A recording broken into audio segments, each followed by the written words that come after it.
Welcome to Take 5, your 5-minute inspirational message from Solid Rock Drogheda. As I've been moving my recording studio and my home office, it's meant transferring lots of books from other places where I've had them stored. And it's wonderful for me to be able to have all my books back together again in a room big enough to hold them all. And it's been many years since that has been the case. But as I was moving all the books, I came across this old book, and it's called Through the Year with David Watson. And David Watson was a very influential Anglican minister in the 1980s.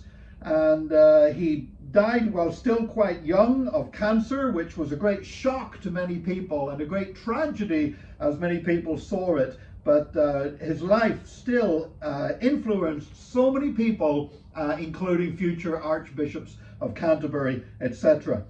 And this book is a book of daily readings.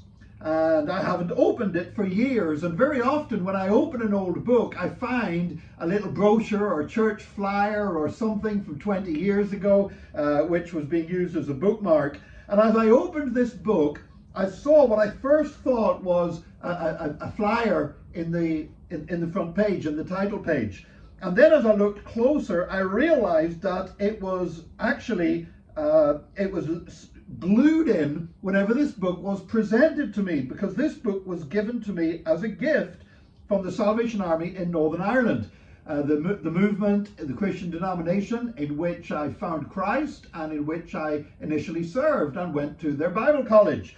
And this was actually as I was leaving to go to Bible college, and I was part of a group who each session that would go through their 2-year term in the Bible college was given a name, and our name was Proclaimers of the Gospel.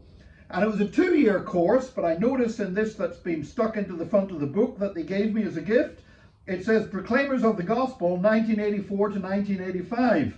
So I don't know why it was only 1 year was put in there. Maybe they thought I wasn't going to complete the course. I don't know. But as I read it, and I thought about this, and it's just reminded me of something from 38 years ago, that whenever they gave me this book, I was going to train with that denomination. And I spent 2 years at the college. I spent 2 years along with my wife Janice serving as a Salvation Army officer, as a minister, pastoring a local church within the Salvation Army denomination. And then we left. We had had an experience with the Holy Spirit and a Pentecostal experience, and we ended up in a Pentecostal church.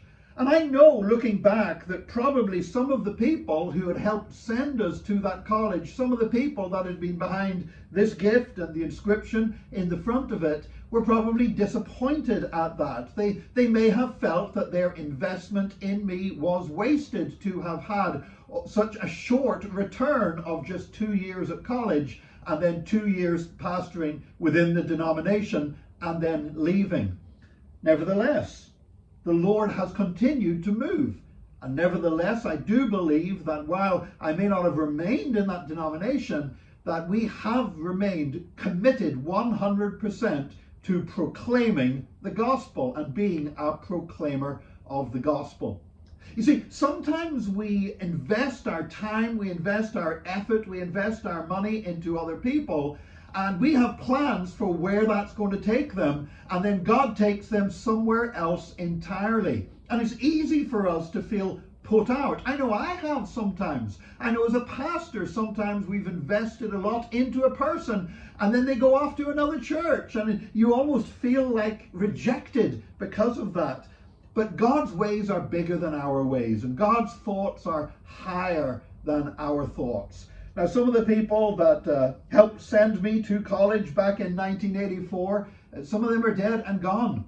Many of them are still living, and I pray that they feel that their investment was worthwhile with what God has subsequently been doing in our lives. And I'm asking God to remind me of the people that I've invested to in the past, that maybe their path wasn't the one I would have chosen for them, but God is still using them today. And I would just ask you today to think of the people that you as a Christian have influenced for God. And you know what? Whether they went the path that you intended for them to go or not, if they are still serving God, if they're still knowing Jesus, just take time to pray for them today and to thank God for allowing you to have an influence in their lives. Thank you for joining us for today's Take 5. Join us again next time for Take 5, your 5-minute inspirational message from Solid Rock Drogheda.